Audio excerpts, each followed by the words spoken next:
প্রথমেই মূলবাবুর জটা ঘ্যাচাং করে পড়লো কাটা। এরপরে মূলবাবু লাল জামা খান সযত্নে ছুলে টুলে নামান। হাতে নিন ছুরি, মূলবাবুকে কেটে নিন ডুমো ডামা করি। প্রথমেই নিয়ে নিন একটি ছোট বাটি। চলে এলো 1 চামচ ধনেটি গুঁড়ো, তার পিছু এলো 1 চামচ জিরেটি খুঁড়ো। বলে হলুদ ভায়া আমাকেও নিয়ে যাও, না হলে ফ্যাকা মার্কা তরকারিটি খাও। তরকারিটি যদি আরো একটু ভালো রং চাও তবে আর কি কাশ্মীরি লঙ্কার গুঁড়া কবুলাও। আর না করে ভ্যানতারা তাড়াতাড়ি বসাই বাবা কড়া। 2 টেবিল চামচ সর্ষের তেল দিচ্ছি দিয়ে। ও বাবা, এ আবার এক কোণে দাঁড়াই গিয়ে যাই এবারে জোয়ান।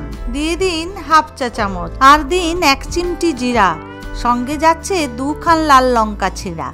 যখন লঙ্কা ও জোয়ান ভাজার সুবাস নাকে বেশ সুড়সুড়ি দেবে, তখন কড়াইতে নামান কাটা পেঁয়াজ। পেঁয়াজ যখন লাজে হবে লালচে, তখন সাবধান সাবধান, কড়াধামে অবতীর্ণ হচ্ছেন আলুটি মহান।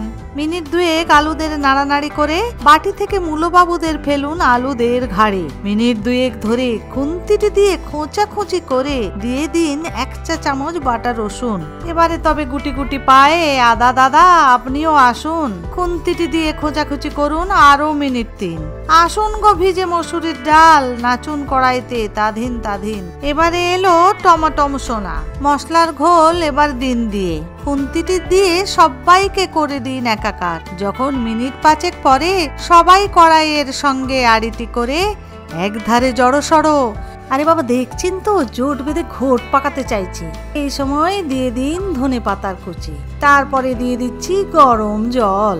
এরপরে কড়াইটি ঢেকে খুন্তির বন্ধ খন্তানে মিনিট 10 পরে ঢাকনা খুলে দেখুন, ভালোবেসে মিলেমিশে মাখামাখি। এবারে মিষ্টি মুখ করিয়ে শেষে ধনে পাতা ছড়িয়ে রন্ধন হলো ফিনিশ। প্লেটে নিয়ে দেখুন এ কেমন জিনিস, দারুন।